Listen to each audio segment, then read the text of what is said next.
یہ نکاح ہے، یہ سنت ہے. حضور نے فرمایا کہ النکاح من سنتی، میری سنت ہے.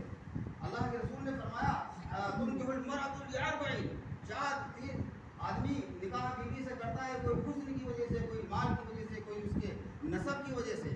فصل بذات الدین، لہذا تم کو میں حکم دے رہا ہوں کہ تم دین کو باعث تیار کر آگے سامنے کر کے رکھو.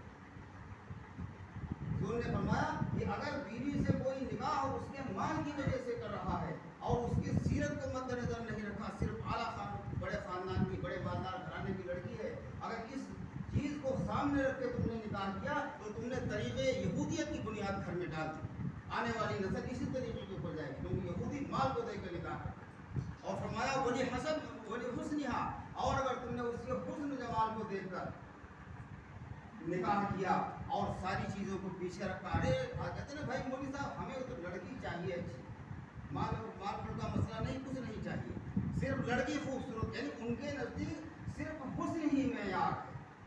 تو وہ سمجھ لیں کہ اگر حسن کو معیار رکھ کے نکاح کیا ہے تو تم نے طریقے عیسائیت کو گھر میں ایجاد کر دیا. آنے والی نسل اس کی صحیح طریقے کی اوپر جائے گی، کیونکہ یہ عیسائیوں کو وہ حسن کی وجہ سے نکاح کرتے ہیں. اور فرمایا ولی حسبھا، اور اگر کسی نے نکاح کو اس کے حسب اور اعلیٰ خاندان کی وجہ سے کیا اور ساری چیزوں کو پیچھے چھوڑ دیا، کوئی میٹر نہیں، ارے خاندان دیکھا آپ نے کتنا بڑا ہے، تو فرمایا حضور نے اس حدیث میں اشارہ کر دیا اگر محض حسن کی بدولت نکاح کیا تو تم نے طریقے ہندویت کو گھر میں وجود دے دیا ہے.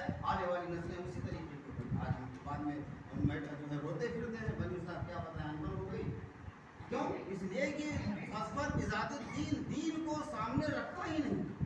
بھائی اگر تھوڑی سی لڑکی میں کمی بھی ہے لیکن دیندار ہے، پرہیزگار ہے، حسن نہیں، مال نہیں، تو آدمی کہہ رہا بھائی کچھ نہیں، میری بہو جو ہے شریف